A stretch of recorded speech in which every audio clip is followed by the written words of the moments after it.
Hello, everyone. Thank you so much for being here. I'm really excited to be here and talk to you about our company, what we're doing. Um, so, my name is Assam Zokhari. I'm the founder and CEO at INTVO. Actually, we're in an Arbor startup. So, our main focus on helping and predicting and understanding human behavior. So that's our purely focus. And before I jump into our company and start talking about what we're doing here at INTVO, first of all, let's try to talk to you about, kind of a quick story of, how did we started. Actually, I quit my job at Denzel, which is one of the automotive top suppliers here in Southfield. I used to work in a kind of an autonomous vehicle focusing on the computer vision. And after my job working at Denzel, I start traveling. And one of the things is traveling to New York. As you can guys see, it's a very crowded environment. And from an engineering perspective, I started to understand, well, how can a human being just drive in this kind of environment?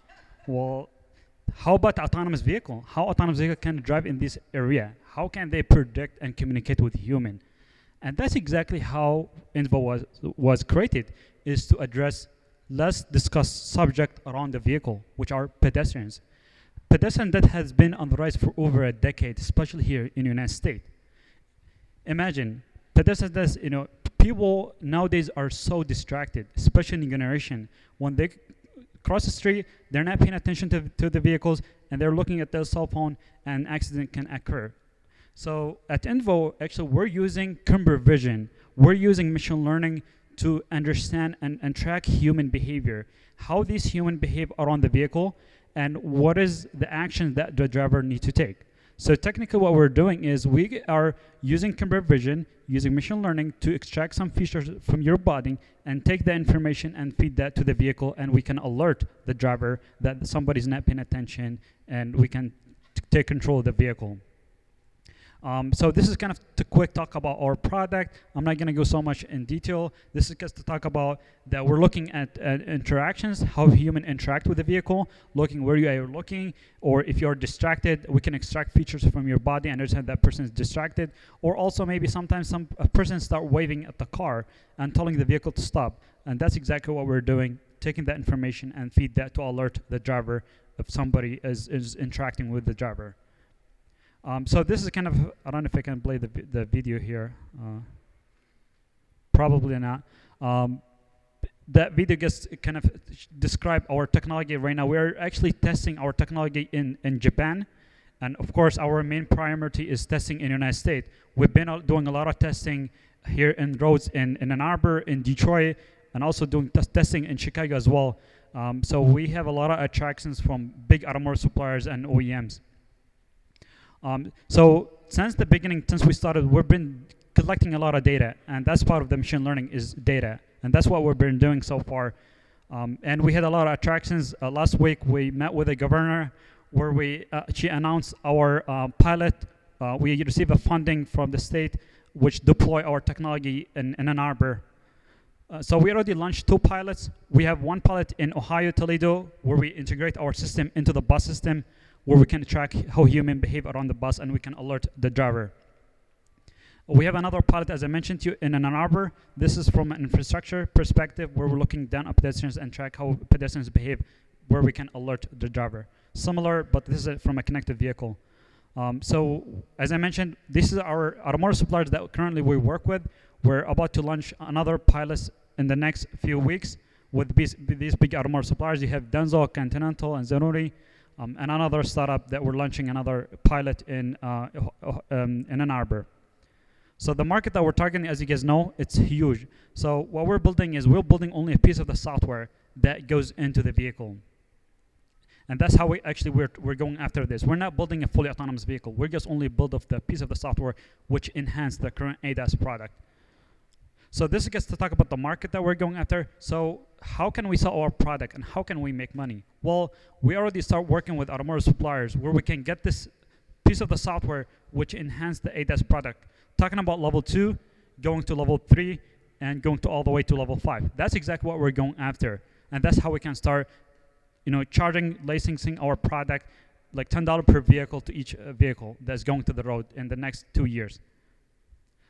That's actually what we're looking. We're looking for investment for $1.5 million. So if there is anybody who's an investor, welcome talk to me. and I can talk to you after that. And these are our partners that we work with currently. And here's our amazing team. So we have a very strong background in data scientists, neuroscience from University of Michigan. Most of our team are from University of Michigan. And we have a very expert people who has been working in the automotive, like GM, TRW, and so on. And we are ready to take this to the next level. So thank you so much for your time.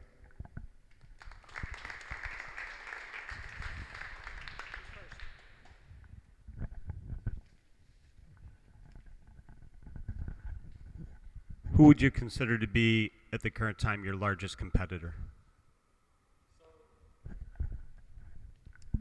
So the largest competitors are the companies who are building a fully autonomous vehicle, right? So these are guys who are pretending that they can build everything by themselves.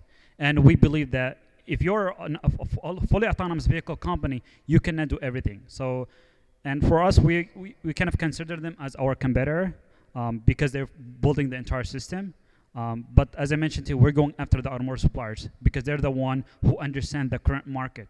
So we have a long way to go to a fully autonomous vehicle. People expecting the autonomous vehicle will be on the road in next year. I don't think so that's going to happen. And there's a long way to go to get there. I think the way to solve this problem is by starting right now, is enhancing the current system with the current vehicle that's going to the market. That's how we should solve this problem. We should not solve this problem by getting a fully autonomous vehicle to the road tomorrow. So the way we're approaching this is by interacting with automotive suppliers and keep enhancing the current system. But to answer your questions, anybody who building a fully autonomous vehicle, they can be our competitor. But in the end of the day, they can come back to us and use our technology.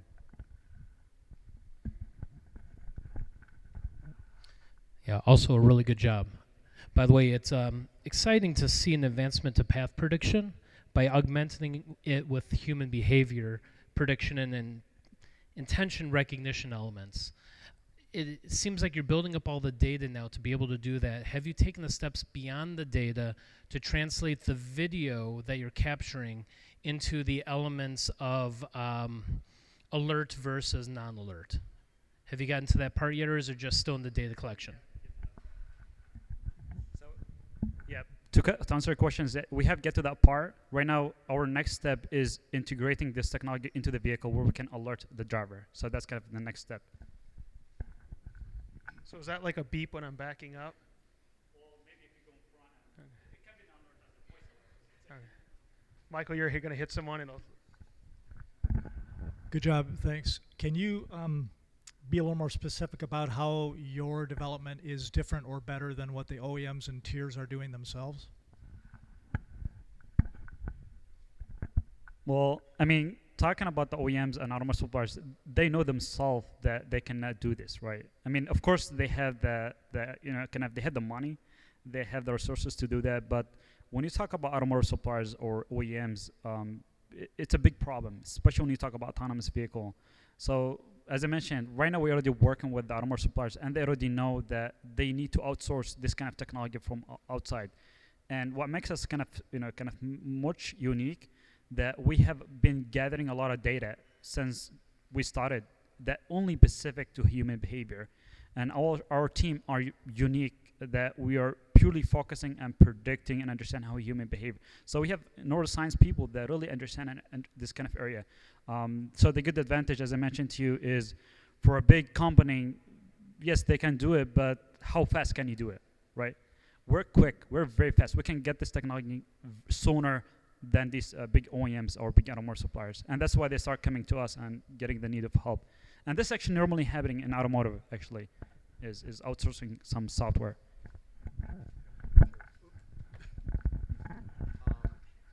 So one other, I guess, question on the technology. And maybe you haven't done a lot of experimenting at this point, but fringe cases, to me, those are going to be the really critical elements here. I mean, that could be dawn or dusk or bikes, wheelchairs, a lot of other, all the fringe cases, right, where it's not so crystal clear. Have you started to address that and looked at that? Sorry. So as you're looking at the data and beginning to develop your algorithms, have you started to consider the fringe cases? You don't necessarily just have people walking across, they're clear, it's simple, kids, adults, right? but you have dusk and dawn type situations where now the visibility is not as good. Somebody on a bicycle, somebody with a walker, somebody in a wheelchair. I call those fringe cases because now the identification and the motive is less clear. That's where a lot of these algorithms are having difficulty. So normally I always keep saying pedestrians, but technically speaking, our data has been specified on vulnerable road users, which include disabled, bicycle, and so on. Talking about the weather condition, and actually that's one of the biggest problems that automotive companies are really struggling with. And the good advantage is right now is we're just using camera vision, which is very cheap, just cameras, and running this in the vehicle. But right now, our actual next step is integrating a LiDAR that can allow to kind of better, kind of give us a better view, especially at night, or especially when you talk about when there's a lot of snow, a lot of rain. So right now we're already start talking with another company called AI, which are building the, kind of the LiDAR. So we're kind of discuss a partnership with them to integrate the LiDAR into our cameras as well. But yeah, it's kind of very challenging, especially in this kind of weather. Correct, yeah. Talk a little bit about your IP, intellectual property. Is it the product patented? So for the IP, actually, we have done a workshop. We have Clay here from SPDC. We have done a workshop. Actually, we're right now on track to submit our IP. So we're getting close. Thanks so much. Big round of applause. Thank you. Thank you.